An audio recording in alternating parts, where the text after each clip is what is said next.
బౌల్లో 2 కప్పుల మైదా పిండి, 2 స్పూన్ల నెయ్యిని వేసి కలుపుకున్న తర్వాత కొద్దిగా వాటర్ని యాడ్ చేస్తూ పూరీల పిండిలాగా కలిపి మూత పెట్టి పక్కనుంచుకోవాలి.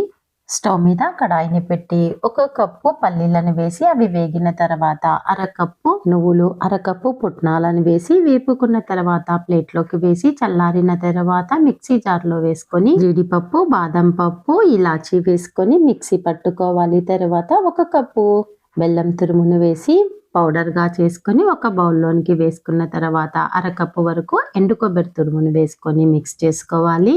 స్టఫింగ్ అయితే రెడీ అయిపోయింది.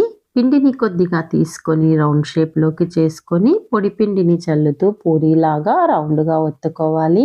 ఈ రేకును కజ్జికాయ మౌల్డ్ పై వేసుకొని ప్రిపేర్ చేసుకున్న పౌడర్ని 2 స్పూన్లు వేసుకోవాలి. అంచుల వెంబడి లైట్గా వాటర్ని అప్లై చేయాలి.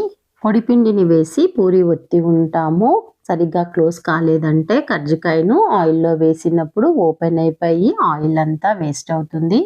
క్లోజ్ చేసి ఎక్స్ట్రా పిండిని తీసేసుకోవాలి. ఇదే విధంగా అన్ని కజ్జికాయలను ప్రిపేర్ చేసుకున్న తర్వాత వేడి ఆయిల్లో వేసి అటు ఇటు టర్న్ చేస్తూ కాల్చుకోవాలి. గోల్డెన్ బ్రౌన్ కలర్ వచ్చేంత వరకు వేయించుకొని తీసేసుకోండి. చల్లారిన తర్వాత ఎయిర్టైట్ కంటైనర్లో 15 డేస్ వరకు స్టోర్ చేసుకోవచ్చు. సూపర్ టేస్టీగా ఉంటాయి. మీరు కూడా ఒకసారి ఈ డ్రై ఫ్రూట్ కజ్జికాయల్ని ట్రై చేసి చూడండి.